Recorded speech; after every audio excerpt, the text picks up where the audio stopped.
Assalamualaikum warahmatullahi wabarakatuh. Nama saya Rian Mukti Saputra. Saya akan menjelaskan tentang pemikiran ekonomi Islam Imam Al-Shaitibi dalam perspektif Philosophy of Economics. Riwayat hidup Imam Al-Shaitibi yang bernama lengkap Abu Ishaq bin Musa bin Muhammad Al-Lahmi. Al-Shaitibi merupakan salah seorang cendekiawan Muslim yang belum banyak diketahui latar belakang kehidupannya. Ia berasal dari suku Arab Al-Lahmi. Nama Al-Shaitibi dinisbatkan ke daerah asal keluarganya, yakni Shatiba, yang terletak di kawasan Spanyol bagian timur. Al-Shaitibi dibesarkan dan memperoleh seluruh pendidikannya di ibu kota kerajaan Nasr, Granada, yang merupakan benteng terakhir umat Islam di Spanyol. Masa mudanya bertepatan dengan masa pemerintahan Sultan Muhammad Kalimah Al-Wani Billah, yang merupakan masa keemasan umat Islam yang setempat karena Granada menjadi pusat kegiatan ilmiah dengan berdirinya Universitas Granada. Suasana ilmiah yang berkembang dengan baik di kota tersebut sangat menguntungkan bagi Al-Shaitibi dalam menuntut ilmu, serta mengembangkannya di kemudian hari.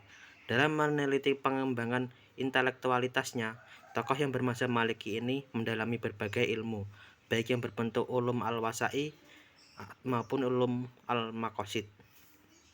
Al-Shaitibi memulai aktivitas setelah memperoleh ilmu pengetahuan yang memadai. Al-Shaitibi mengembangkan potensi keilmuannya dengan mengajarkan kepada para generasi berikutnya, seperti Abu Yahya bin Asim, Abu Bakar Al-Qadi, dan Abu Abdillah Al-Bayani.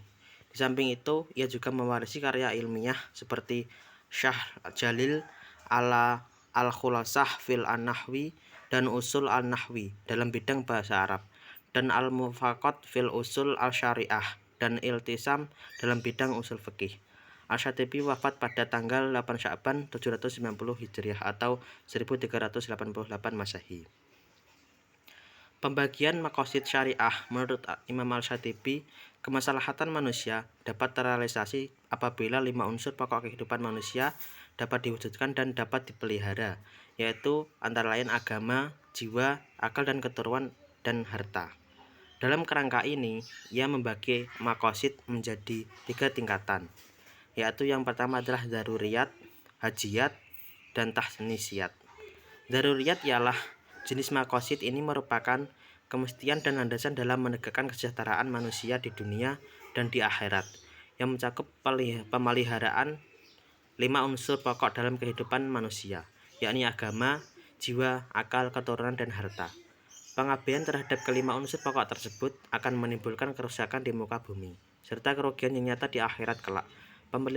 Pemeliharaan terhadap agama, jiwa, akal, keturunan, dan harta dapat dilakukan dengan cara memelihara eksistensi kelima unsur pokok tersebut dalam kehidupan manusia dan melindunginya dari berbagai hal yang dapat merusak.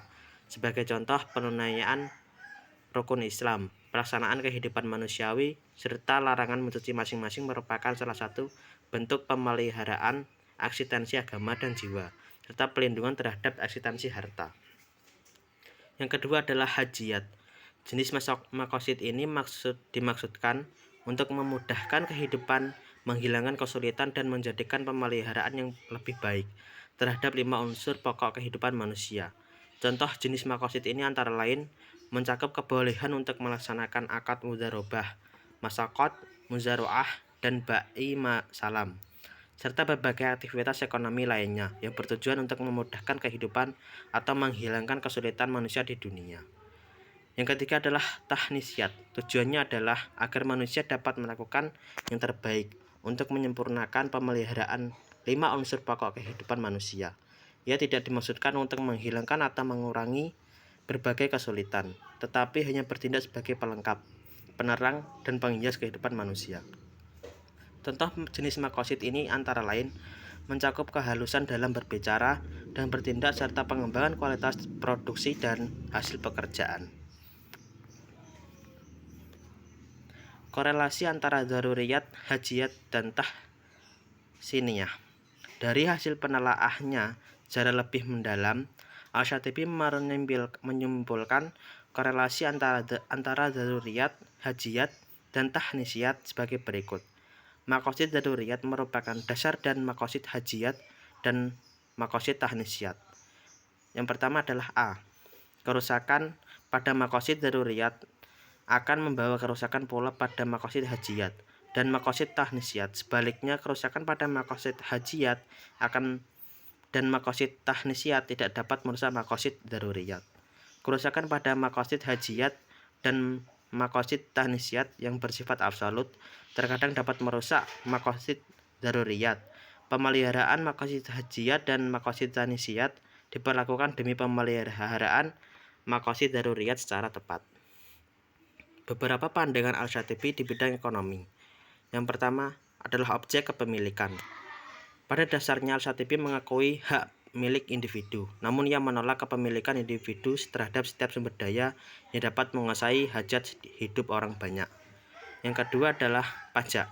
Dalam pandangan Al-Shatibi, pemungutan pajak harus dilihat dari sudut pandang masalah atau kepentingan umum. Dari penjelasan tadi dapat disimpulkan bahwasanya Imam Al-Shatibi merupakan salah seorang pemikir Islam yang hidup pada keemasan Islam di Granada, karena kota itu menjadi pusat kegiatan ilmiah dengan berdirinya Universitas Granada. Yang kedua adalah pemikiran Al-Shatibi mengenai maqasid syariah adalah kemaslahatan umat manusia.